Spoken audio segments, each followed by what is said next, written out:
nothing stays the same. Well, good evening. Welcome to Come Together. This is a wonderful opportunity to gather in this July of 2023. And we're really blessed this evening to have our squad who are leading us in our Come Together reflection and gathering time. Again, I'm Pastor Kelly Chapman, and this is a time of celebration for us. I hope that you've all had a wonderful day and a wonderful week. Good evening, Don. Good evening, everyone, as we gather with AD and Sumner and Toby.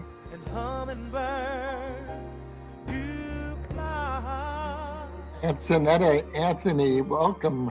Roya, Janet, Kathy, Joe Smith, welcome to Come Together, Joan and Joseph. This is just so wonderful to gather once again. And again, we're just blessed today to have the gift of our squad, amazing young leaders. And as we gather, this is the third anniversary. It was in July 3 years ago that Don Samuels, Sonia Samuels, Brian Mogren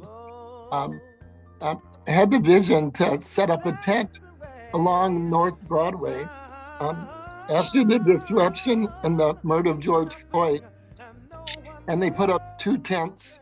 One of the tents was dedicated as a prayer tent.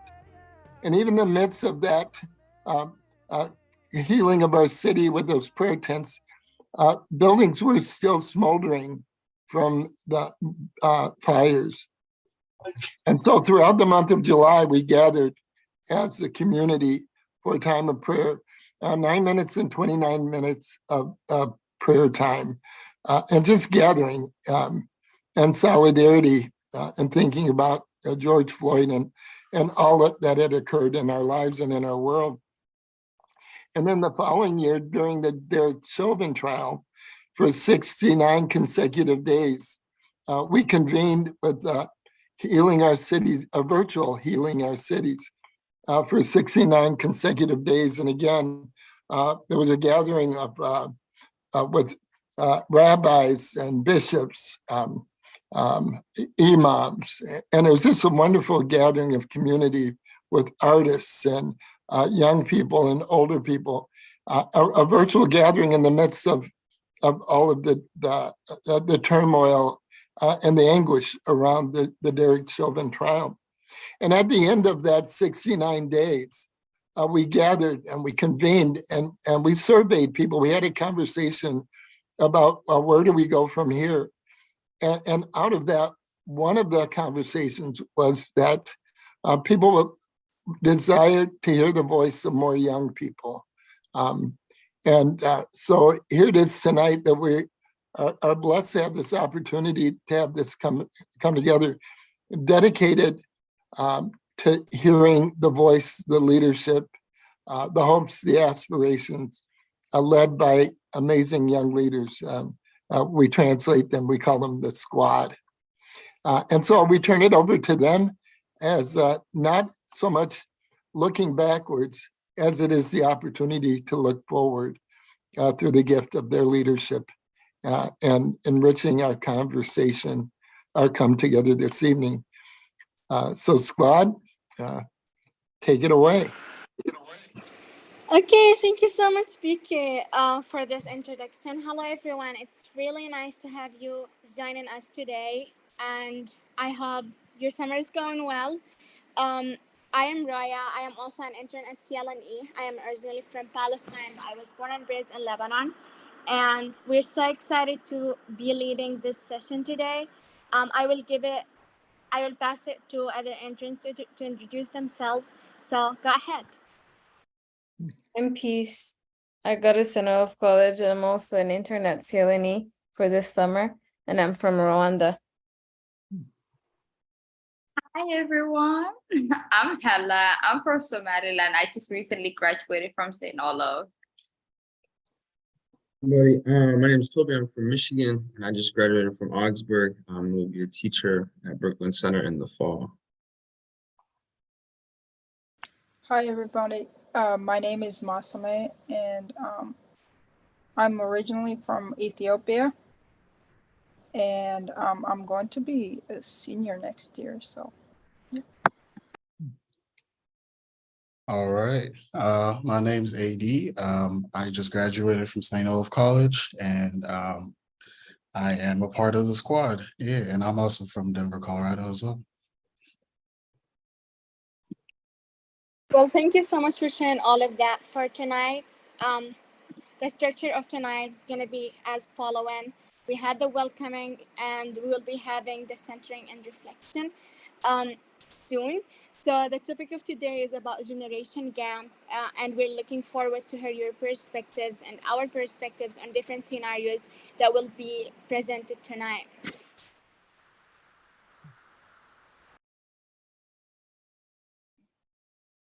And I'll be reading the land acknowledgement. As we gather tonight, asking the question, how do we build true relationships across difference? We acknowledge the sacred lands on which we stand. The Center for Leadership and Neighborhood Engagement is located on the ancestral homeland of Dakota people. We are in close proximity to territories of Anishinaabe and Honchak peoples. This land has been stewarded as a living relative by the Dakota for generations. The United States government effectively stole this land from Dakota people through a series of unjust treaties and broken promises, followed by targeted efforts of genocide, ethnic cleansing, and forced removal. For this, we repent and commit to doing better. We look now to the Dakota people and all the Native American communities as examples of resilience, resistance, and strength. We are grateful to have the opportunity to learn and to work in this community on this territory. As we enter into conversations of racial justice tonight, let us remain mindful of these broken covenants and commit to building trust in all our relations.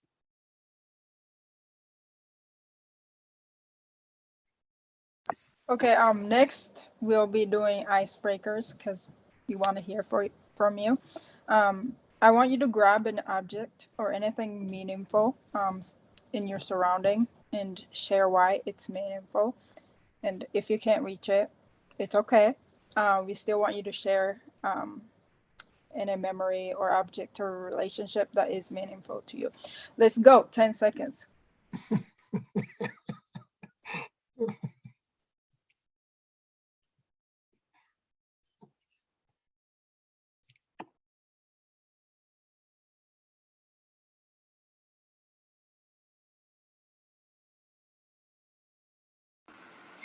I can go ahead first, if that is okay. So I only found this necklace near my bed, and I really like it so much because it's one from my best friend at St. Olaf. So yeah, that's why I chose it. I'll go next with my phone. Well, my home is far away, and the only way to talk to my family is through WhatsApp. So my phone, if I lost my phone, I really don't know how I would survive without talking to them. It means so much.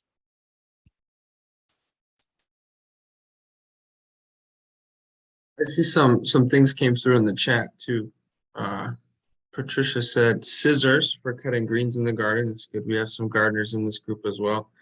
And then All Saints Lutheran Church. Is the whole church is in attendance tonight? Is that what I'm getting from this comment? Is that what's going on? No, I'm looking for the Yes, Toby. yeah, Everyone the is whole church. All right, good. I'm glad we have the whole church. But photo cubes from the whole church, which is great. Which is good. And then also Mary for said, people. I'm gonna say quickly for people who want to share their like answers. It's okay for you guys to like say it like to everybody. You don't have to send it in the chat. Mary, my journal is also very important to me. Yeah.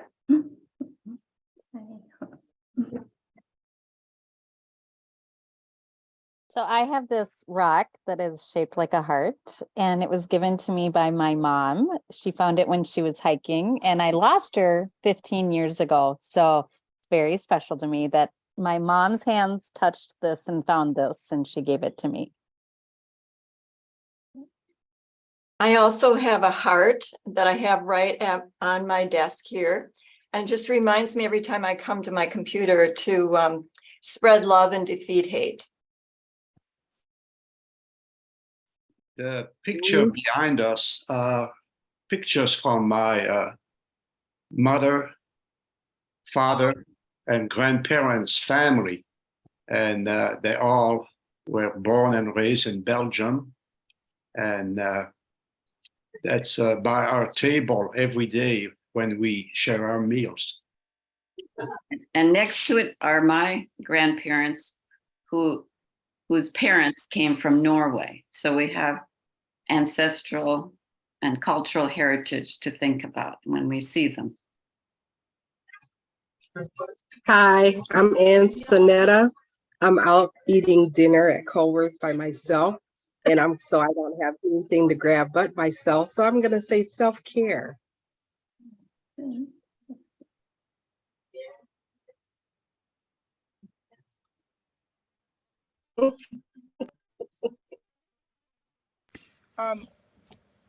I would say not to be, but my phone, because it has some of precious thoughts and pictures, like precious notes and precious pictures that help me get through some of the hardest times. My name is Ruth Ann, and I would select a photograph that I took many years ago that hangs over my desk of a Douglas fir, which was on the land where I grew up in Oregon, an enormous, enormous tree that actually took 6 photographs in order to get the height of it. And I have it over my desk as a reminder of my place in this universe.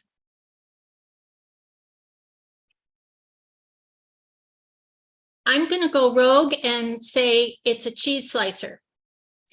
And the cheese slicer is the same cheese slicer I had when my son was a little boy, and he's 50 years old now. And he was just here to visit me last week. And when I took the cheese slicer out, he started telling stories about what it was like when we prepared meals in our kitchen when he was a little boy. So the cheese slicer was a way to bring back some very, very nice memories for us. Beautiful. Oh, I forgot.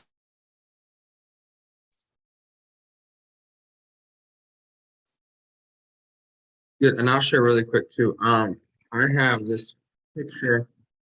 This is my name, but one of the youth that I worked with this summer through CLNE made this for me after 2 weeks of working with her, and she did not, very shy at first, and I'm not going to talk to you, I'm not going to give you high fives and all that, but by the end of the second week, we were best buds, and she drew me that picture on like the last day that I worked with her, and that was just really sweet and really special to me.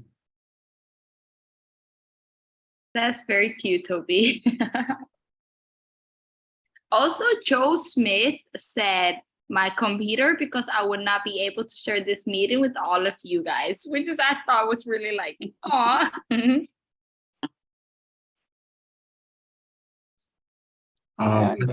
Oh no, go ahead. Go ahead. Yeah. Oh, go ahead. I finished reading what he said. I was like, aw.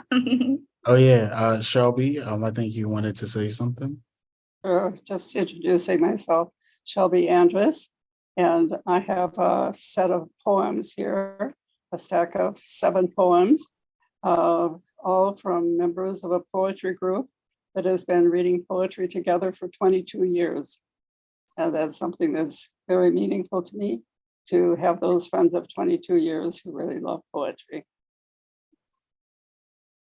Thank you for sharing that. Yeah, I was also going to say that Nicole said I have a photo album of my child. She's made me a better individual / woman. So yeah, there that goes. Thank you, Nicole, for sharing that.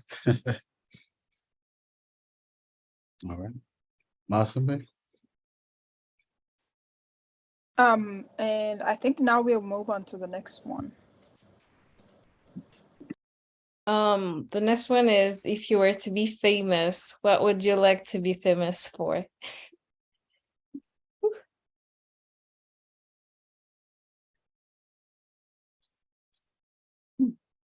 I'll go first.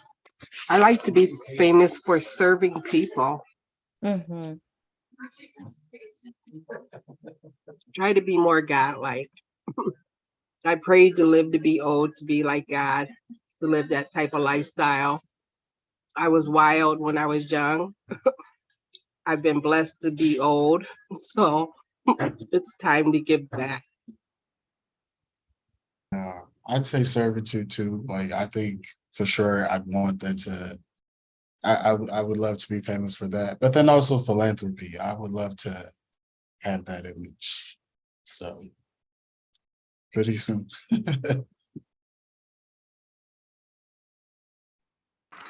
I will answer next. I think I would want to be famous, a famous lawyer / advocate, maybe in the UN or something. Yeah. You got it, Roya. You're always almost all the way there. Hi, this is Shelby. What I would like people to remember is the way in which I could bring folks together in a community to rally around their young people, help them discover the assets they have, some of the deficits, and then engage a community in being a stronger supporter of young people. I'd like to be famous for bringing the world together in a moment of heart and love recognition. I'd love to be a famous cook, but I'm terrible at cooking.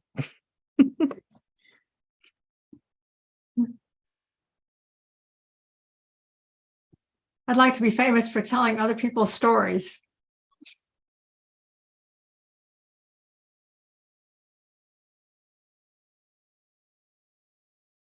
Right. If I had to choose, I'd choose a lot of things because I think it'd be kind of fun to be famous for multiple things. But I think if I had to choose one, probably sailing around the world. I'd like to sail around. Be famous for that. I'm Janet, and I'd like to be known for writing meaningful books that help people transform their lives. You're already doing that.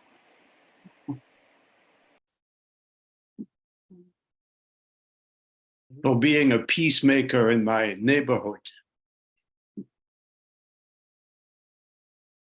Also, oh wait, go ahead. No, I was gonna move us on, but you can go. Oh, I was gonna be the representative of the person from who's representing All Saints Lutheran Church. They said, create a common useful invention that everyone could benefit from. And they just want to let everyone know that they are not, the whole church is just them that's in this meeting. Yeah. Did Ryan, you want to go and say something as well? Oh, actually, I'm Natalie, and we're sharing the account here. Okay. And I don't know what I would be famous for, but I would be famous enough that I could be on Sesame Street. Like, you know, they have the guest appearances, or I could just be on it. But that's been a dream of mine since I was little, is to be on Sesame Street. So. Good dream. It's a good dream. It's cool. So now we're gonna move into a time where we do our reflections. So me and Hala will be reading out 5 scenarios that we've already chosen and written for you all. And after reading, we're gonna ask you to take 30 seconds to a minute to reflect on the scenarios that we've just read. If you'd like to, you can grab a pen or a pencil and a pad of paper to kind of take notes while we reflect, because we're going to go through 5. And especially when we go into our breakout rooms as well, it's kind of hard to remember all of them. I have seen them many times and I still don't remember all of them or everything that was said. So if you want to, you may do that, but it's not required. And then after that's done, we read each of them. We're going to invite people to share their opinions on the scenarios that we read. So please do. I don't think you necessarily need to use the raise hands feature. I think we've done a pretty good job so far of not talking over others. But obviously, if things get a little too chaotic, we will ask that you raise your hand. But this isn't school, so yeah. But yeah, so we'll start with the first scenario, and then after the first scenario is read, 30 seconds. Then we'll do reflection time after that 30 seconds, and then I'll go for each scenario. So Hala, if you want to take it away, go ahead. Yeah. Thank you, Toby. I'll be reading the first scenario. This is how it goes. Norma, who's 50 years old, has grown up in a white community where she did not have the opportunity to engage with other cultures and people of color. As she moved closer to her biracial grandchildren, she experienced their family traditions and found joy in eating food she'd never known existed. Through her in-laws and grandchildren, she was aware of the racial differences and she was glad to celebrate it.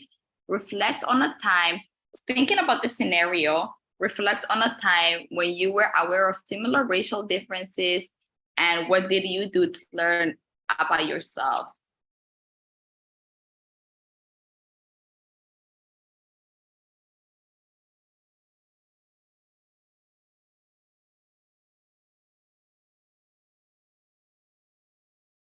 We'll stay on that scenario 1 just so everyone can see it. And I can kick us off here with the responses. What comes to mind is just one story for myself. So I'm from Michigan, and we have this thing called Meijer, which is like Cub. So it's like huge grocery store. Me and my brother and they were buying something. And I think we had something for our mom, so we were just trying to get home as fast as we can so we didn't get yelled at. And I didn't take my receipt with me. I just walked out with a bottle of whatever she had us go get. I think it was ketchup or something. And the lady stops us. She's like, "Where's your receipt?" I was like, "Well, I don't have it, ma'am, but I paid for this. I can promise you." She's like, "Okay, go." And as we get in the car and we're driving away, I thought to myself how much privilege I have as a white person. If I was not a white-bodied individual, how that interaction could have gone a lot differently. And the potential consequences that could have had, even if it was the same exact scenario for someone who's a person of color who paid for the thing, they forgot to grab their receipt and they just left, and just kind of made me just feel the weight of the privilege that I hold as a white individual.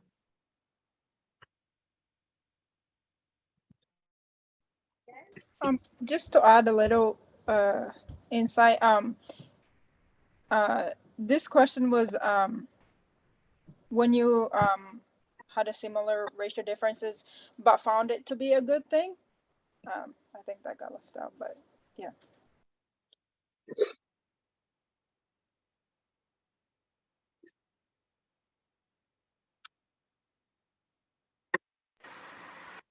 I can also answer this question. Something came to my mind. When I went to the international school in the UK, we have like during the Peace Day in September, we always celebrate it, and we have something called the International Day. And the International Day, everyone celebrates where they come from. They raise their flags. They cook their own food. We do different workshops. We do variety of activities. So the first time I celebrated it, I was like, wow, there's so many things happening in the world. It just made me aware of how we come together actually to celebrate what we really like and what really represent us.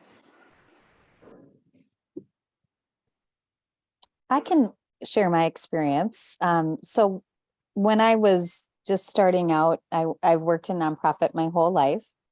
And when I was just starting out, I had a chance to work with people who had immigrated from all over the world.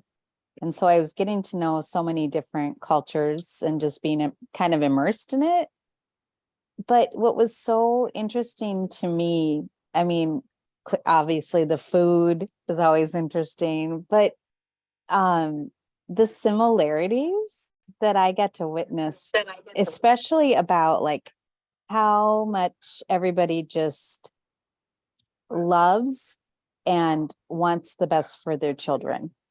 and how deeply ingrained that is in every culture.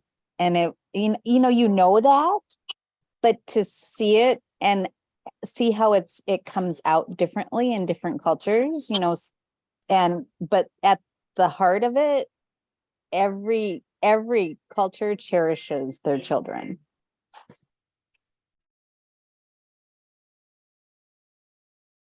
I would mention a couple of different things. First of all, hosting exchange students from different countries and cultures, not only in our family, but in family my parents also hosted. So it opened my eyes and made me aware of other ways of doing things. And then also studying another language opened up another world for me. And then thirdly, our granddaughter from Ethiopia has been very interesting and eye-opening for me, as well as a pleasure. There are many things, little sewing projects that we do together, and talks over tea. So lots of good in many different ways. We can move on to the next scenario. It's so lovely to hear from y'all. Hi, I'm Shelby. And my grandfather came here from Norway in 1886. And through the Homestead Act, he got land and started a farm. And now from those farmers who got those 160 acres, there are 93 million people who have benefited from that. What I didn't know growing up, I didn't hear one word about the genocide of the Native Americans. There was a reservation 100 miles north of us. Didn't hear one word about what the reservation was and why it was there. So when all of that was revealed, I was really distraught and found ways then to enter other cultures and learn more, so that I was not part of that. Just awful, awful history. Thank you for sharing, Shelby. That's profound, very profound. We could go to scenario 2, please.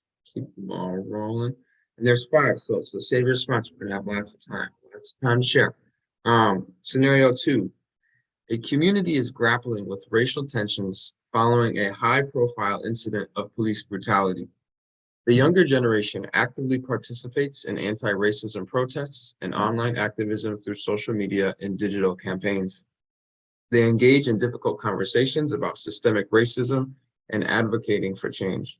However, the older community members who have witnessed decades of racial inequality have different views on how to address the issue, leading to generational conflicts and a lack of unity in the community.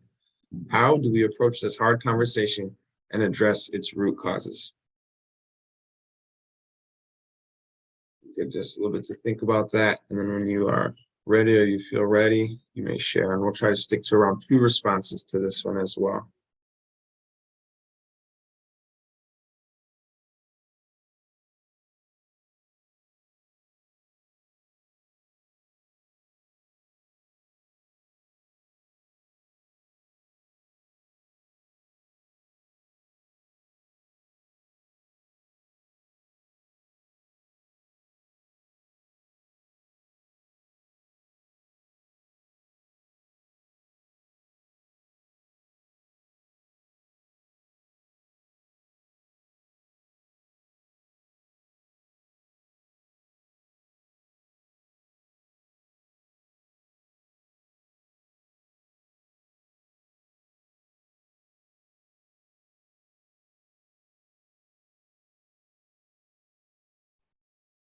Well, I can go ahead and get us started. My name is Peg, And I'm going to push back a little bit on this dichotomy that you've set up here between the younger generation and the older generation, because I don't think that it's necessarily divided in that way. I think that I would be considered the older generation, and I'm certainly one of those people that's out on the street protesting. And there's people in my family who are, my nieces and nephews who want no part of that. So that's kind of an embedded prejudice, I think, that should be addressed. That's all I want to say. Vic, I appreciate you sharing that pick. I don't think we were meaning to make it a like end all be all, and I can see how it can definitely be that way. So that's something that we can work on. But yeah, I appreciate you sharing that for sure. Yep.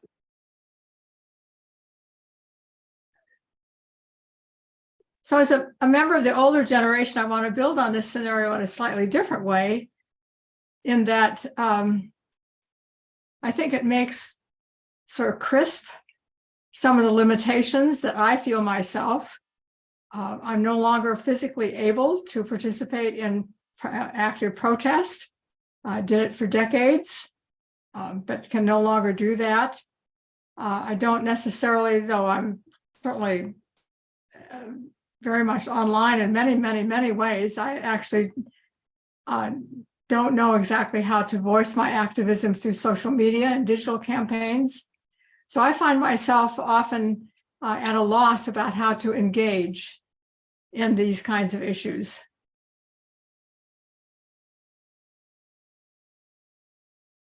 I don't claim to have all the answers, but it seems to me, in my experience, what has helped is when people are provided opportunities to get to know one another. And so if congregations could get together with other congregations, and where people would get to know one another from different backgrounds and different racial makeups, I think that is possibly one way.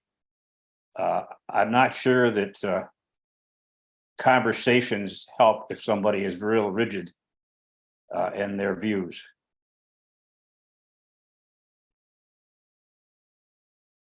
Thanks for everyone who shared. I agree, Don. I agree. Thanks so much. Can Move on. Oh, go Can for I it. share Yeah. one? Is that Go, go, okay? go. Yeah, go for it. I think sometimes too, I agree with you, Don, that conversation is important and listening is important, because so often I don't think any one group has all of the answer. So you kind of come together and try to find an answer that brings in the best parts of all of people's perspectives.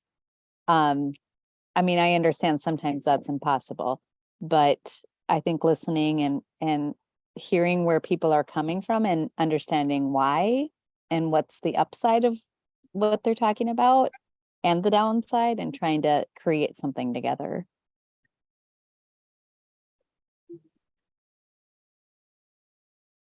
I agree with that. I think that I was thinking that about when we went through the marriage equality voting, and the campaign for marriage equality was built firmly on conversation.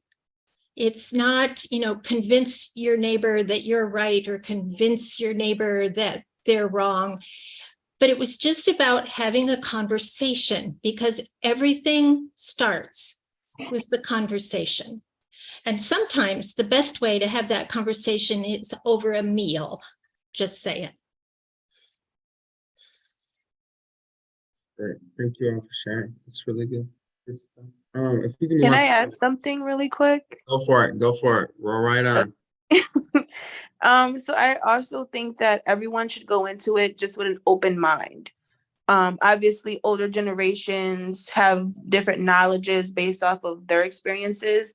And then the younger generations, more like tech savvy with certain things. And they're also going to have a different view on it. So instead of seeing it one way, like the younger generation is just our way or no way, or then the older generation just their way or no way, we talk about each side of it and then try to combine them so that, you know, it would help everybody, whether, you know, young, old.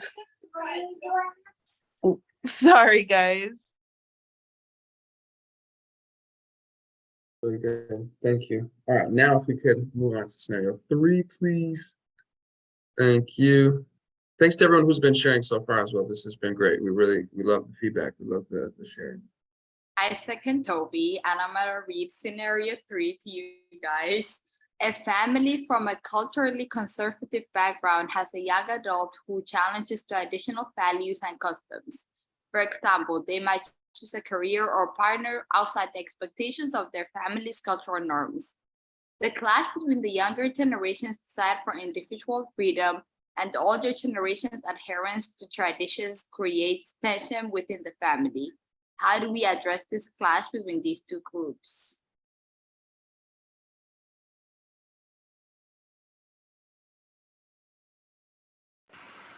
Thank you for sharing, for reading that, Hala. I think I want to answer this question.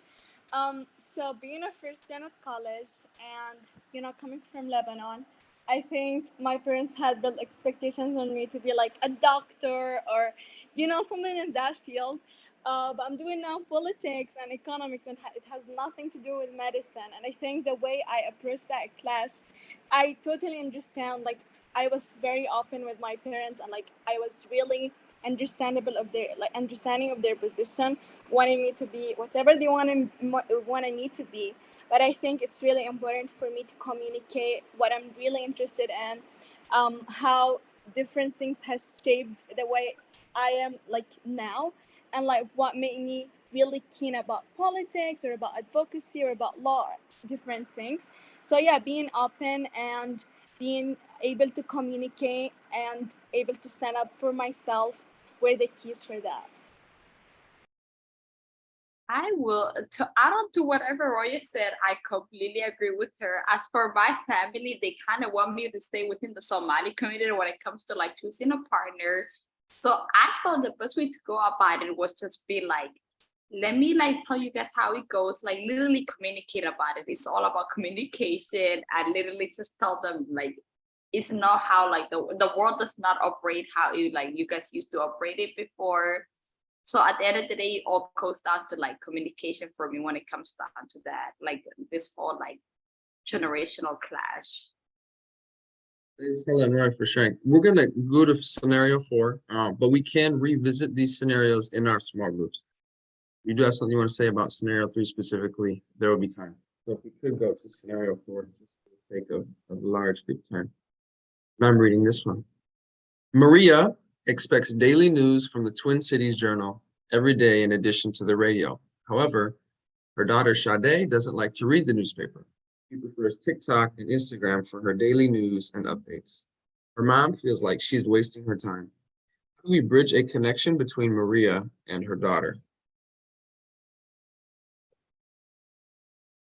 Whenever you're ready, just jump on in.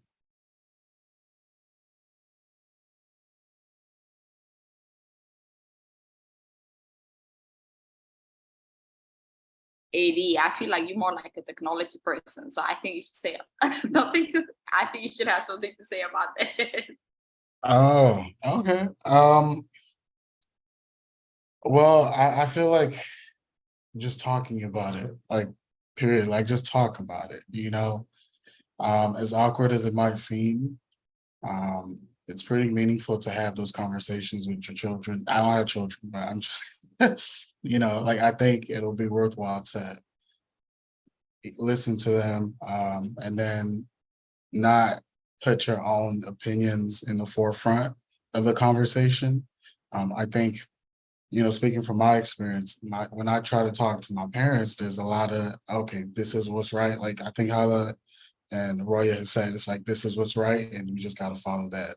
So I think if you just have that mindset overall, that's going to affect your relationship with your child, with whoever else. And so I think the best way to approach how to have a conversation about using TikTok and Instagram for news and you know, being on there constantly every day, every second of your life type of thing, I think, yeah, just being clear and concise, but then also not being overbearing too. I think there's a way in which you can compromise.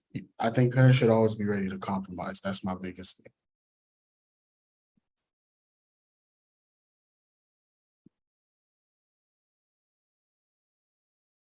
I can hop in here really quick too. I think that difference doesn't always need to be a bad thing.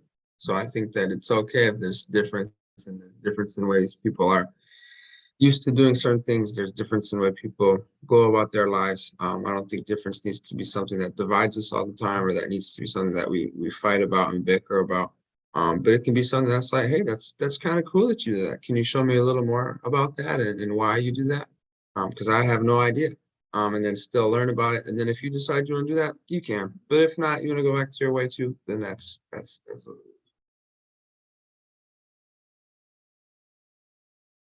We probably have time for one more on this scenario if anybody wants to. Maybe they could make a bargain that Maria reads an article from Instagram or TikTok if her daughter will read one article from the newspaper.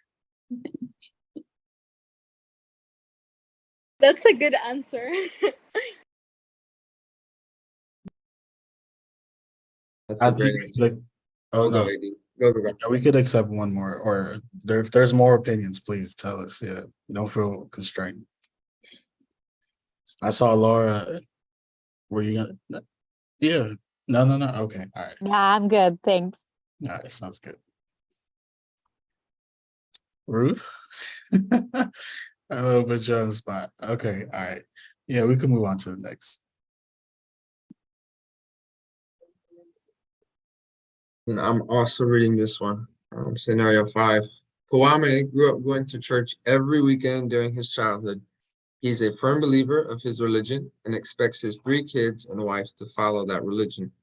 However, his wife Royale doesn't want Kwame to forcefully inflict with his ideologies onto their 3 teenagers who feel that they want to independently find their own religions, beliefs, and ultimately whether or not to practice any religion. They want to follow their hearts and minds. How should Kwame and Royale approach this conversation with their 3 children? I'd also like to point out that the squad, we have no children, any of us. So we are also rookies in the realm of parenting. So You're not lying.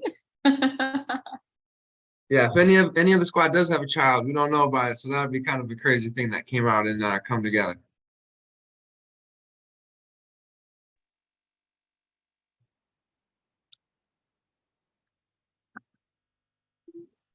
I'll go. Oh, go ahead, Marion. I basically grew up in a family where my parents followed the traditions and expected us to follow them.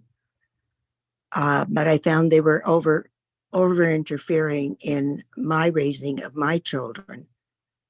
I taught my children the traditions. We had a very open house where people of every background were invited to either share, whether it was a religious event or holiday event. And we learned the different ways different people learned them, celebrated, and we were open to sharing. That was the community I grew up in.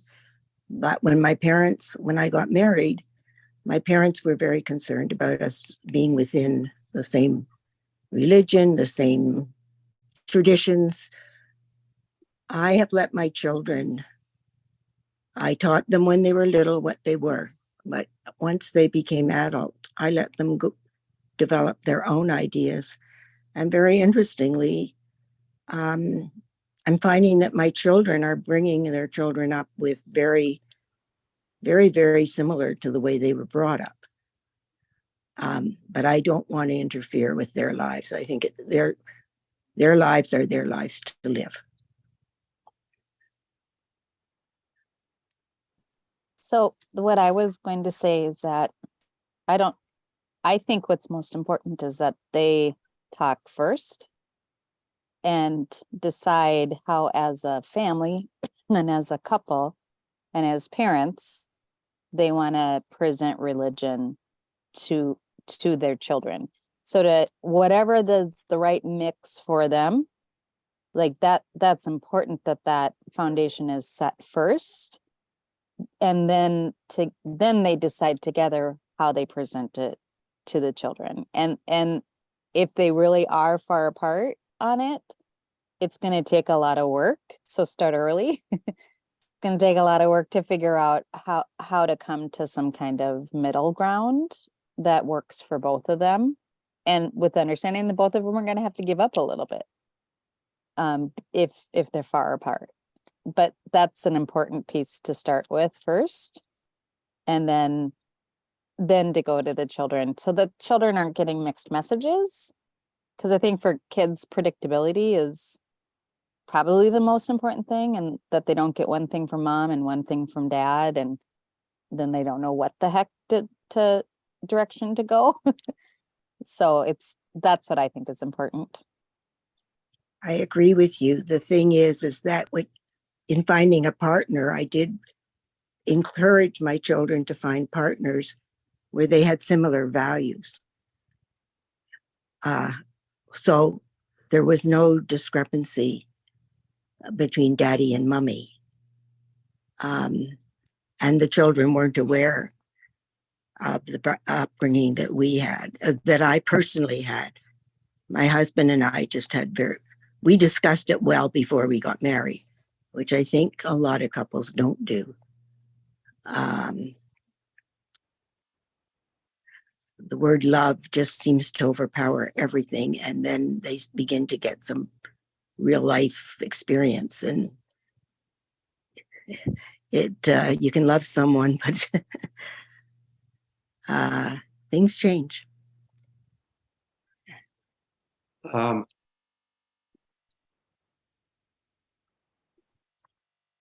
I'm speaking as a recovering Catholic, and I truly believe that you cannot force religion on anybody, and this includes your children. You can provide them with experience and opportunity to learn about the different religions. And I think they will come to an age where they can make a decision. The main thing is to provide them with opportunities to learn. Exactly.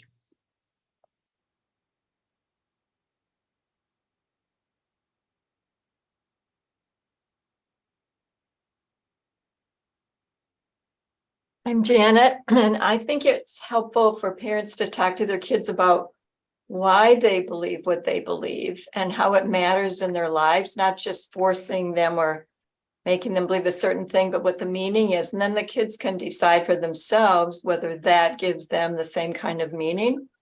And then we always modeled what our faith was in the way it impacted our lives. And we think that was probably a more important thing than what our certain beliefs were.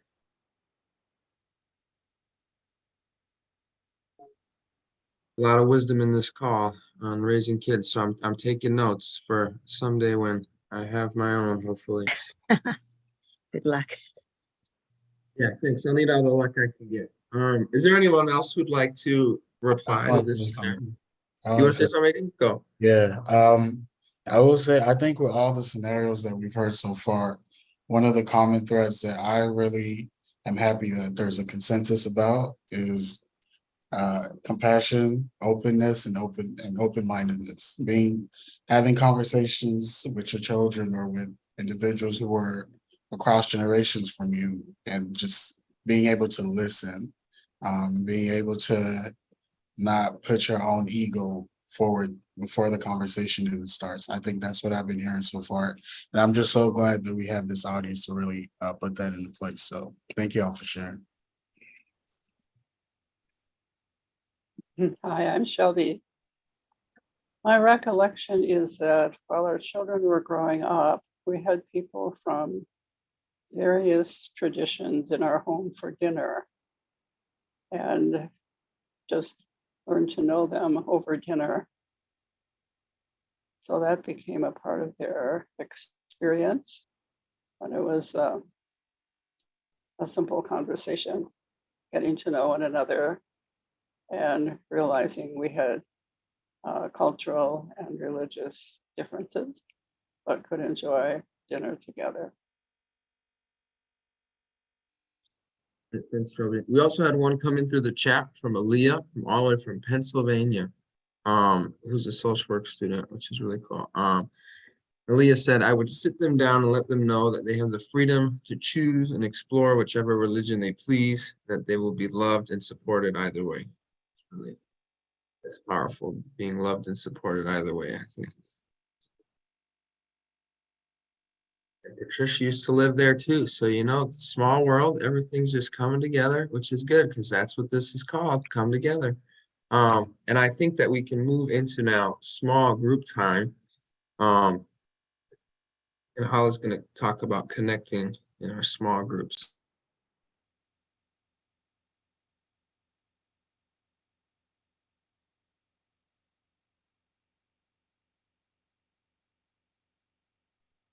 I think maybe Hala might be having issues with the login. It's okay. Then I can talk about connecting in small groups. So conversation guidelines. We've done this before multiple times. So just introduce yourself. And then we're gonna choose with the questions from the list. And then just focus on, like we've all talked about, listening really, really well and hearing each person from your group and what they speak, and what they say. Hala's back. Hala, do you want to keep? You want to take it? Or you want me to keep going?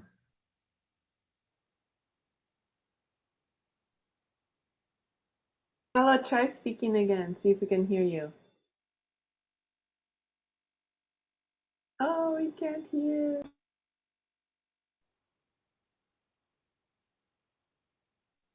Okay, that's all right. And then speaking from your own experience with I statements, and then the questions for your groups, which will be put into your groups as well once we get into those breakout rooms, is what scenarios as a collective want to elaborate on? So as a group, what did we find meaningful? What do we want to elaborate on? What connected with your own experience in the scenarios that were shared? Or what didn't connect? What do you wish maybe that you had been able to connect with more? You haven't had that much experience in life with those things. What challenged you? And then after hearing these scenarios and these responses and all this wisdom from all these people in this call, what are you curious about now? Those are just some things to be thinking about as we go. And the plan is to have a squad member in each breakout room. If, however, that does not happen, that's okay. But we also have the questions. AD did just put them in the chat. So if you want to, just as a precautionary security measure, copy those. You can then paste them when we get into our breakout rooms. And Rachel will get us set up into our breakout rooms. Okay, we're almost ready. I just need one more minute.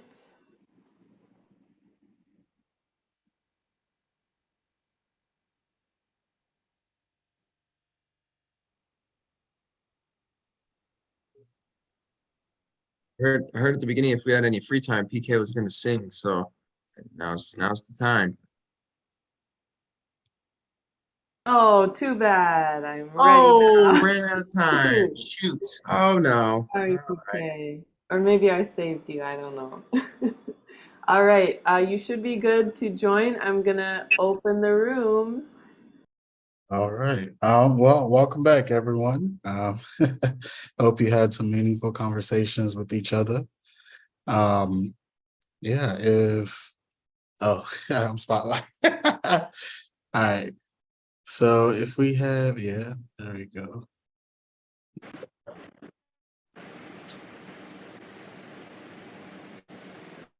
All right.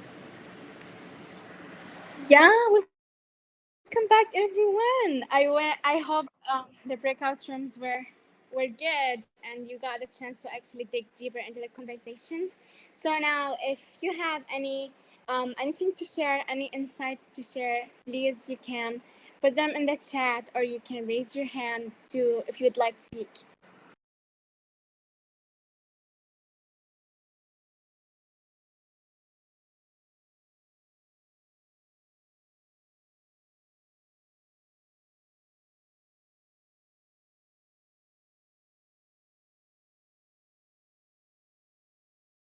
I can start. So I think for our group, I had the pleasure of talking with Janet and Nancy, and I cannot find Pastor Ryan. And yeah, we had a very enlightening conversation. I was doing a lot of the listening. And I think what I really took from that conversation, right, was, and even before that conversation as well, was coming into this being open-minded. I know I've been saying this a lot, but even within our conversation, we were very attentive with one another. I think just the perspectives too that we brought were very different, right? Everybody had their own backgrounds and ideas of, what came to mind, and we respected that. So I think I really appreciated that, and the vulnerability too that they had in sharing their life story with me and with everyone too. So and I think that goes as well for the scenarios that we have, just being able to be vulnerable with yourself. I think vulnerability is strength, right? I think for a lot of us, we've heard that saying before, vulnerability is strength. So just the fact that we're able to do that, I really appreciate it.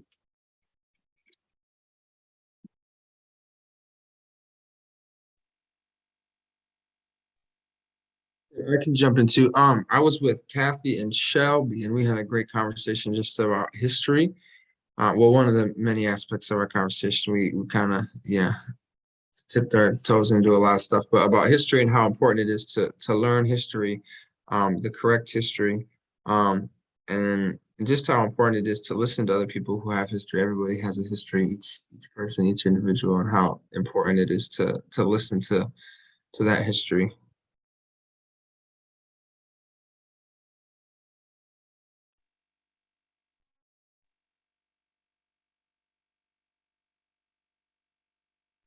Absolutely. Do we have anybody else who'd like to share? All right. Okay, so this for this next part, Natalie said, I really enjoyed hearing a person in my group talk about moving from Texas to Minnesota and the struggle they had in feeling when they, the struggle they had in feeling that they belonged, which is completely valid. Thank you for sharing that. All right, so up next, what we have for y'all is a little quick survey on your experience with us. So I'm gonna drop the link in the chat, and we'll have Sumner play some little background music. So we have y'all do this survey for us, please. All right. But then there could be background talk too. So if anybody has anything they want to share that they didn't have the opportunity to share, because I know the small group session were only 20 minutes. So if you want to share something with the larger group, please feel free. Okay. My question is, where do we go from here? Yeah, if you could stay on that side. What action are we going to take? Would you want to elaborate on that question, Dawn?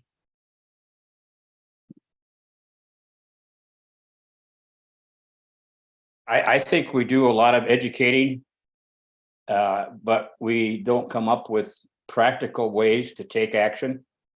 One example I gave is during the civil rights movement, for example, when people were separated on the bus, they came up with a concrete plan of action to take to change that, and they changed it. And I think one of the things in the civil rights movement is they didn't just, educate people and define the issues, but they develop concrete plans to make change. And I think those concrete plans and action steps are what we're missing in our day. Yeah. Yeah, I'd like to invite anybody else as well, to any and everybody to share.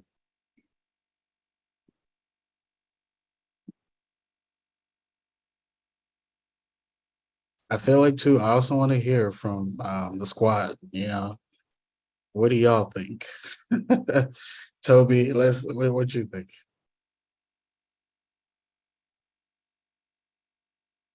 Man, I'm filling out the survey, man.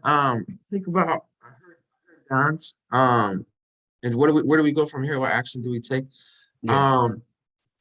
I really think that every movement, everything that involves change starts with one person who's willing to kind of take a step out there and say, well, you know what, I'm gonna try something new and we'll see if it catches any steam. But I think a lot of that comes from relationships. I think if you don't have a community around you that's willing to make change with you, then it's not going to go very far because you can't go very far alone. You can go much farther when there's a lot of people together.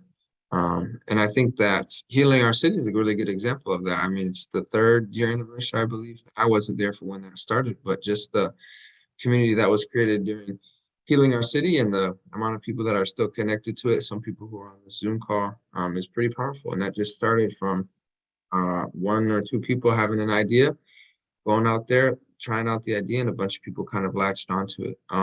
So I think that, yeah, that's kind of my answer. I also think that people think about change and thinking about, how can we change the world? How can we change the nation? How can we change the state? Really, it's start with the people around you, right? Change your community and the people that you interact with every day. And if that happens, then it'll slowly ripple out and have that little ripple. I think one of the things that is most important in life is proximity. And even though we're on a screen, this was a form of proximity. And I think it just encourages more people to come together even physically. And, you know, it's hard to hate somebody when you're looking right at them and when you get to know them. Absolutely. And I think it's important to remember that it doesn't have to be a big thing. I think everything counts. I think the little things count. I think making eye contact, smiling and saying hello counts. I think caring for my neighbors counts. Knowing what that neighbor needs and trying to find a way to help her get it counts. It doesn't have to be in the newspaper. Mm-hmm. Or be big or be on the news. I think it all counts. Mm-hmm. Mm-hmm. Yeah, I agree with Ruth. I think change it's very slow to progress. But I think like the small things we're doing and trying to do, I think it will build over time to something greater. But so yeah, I think just doing what you're doing out there, what you can personally do, will contribute to something great. And I think it's kind of daunting to think about changing the world or doing a lot. I guess doing a lot for the world, but I think starting with your community and with yourself and the people around you, that is very important as well. Yeah. Absolutely. Thank you. Thank you for sharing that, Masumi. And then up next, so thank y'all for taking the surveys. We want to talk to y'all about the upcoming Come Together. So the next Come Together is on August 17th. And yeah, so that'll be CLNE will be hosting this, and I believe it says on there that it'll be on Zoom as well. So same structure, same format. Well, yeah, you know, it'll be on Zoom. Let me put it like that. You know, we got surprises in store for y'all. So, but yeah, so we want to thank y'all for spending your evening with us here today. It was very much appreciated. Your candor, your honesty, your vulnerability with us. We all deeply appreciate it. So thank you. Thank you. Thank you. On that note, then yeah, we'll wrap up. And if anybody has any questions, please feel free to stay behind and let us know. But yeah.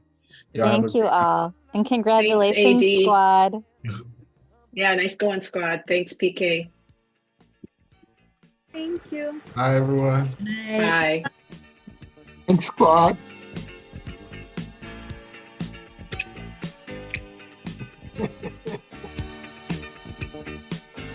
Ha ha ha.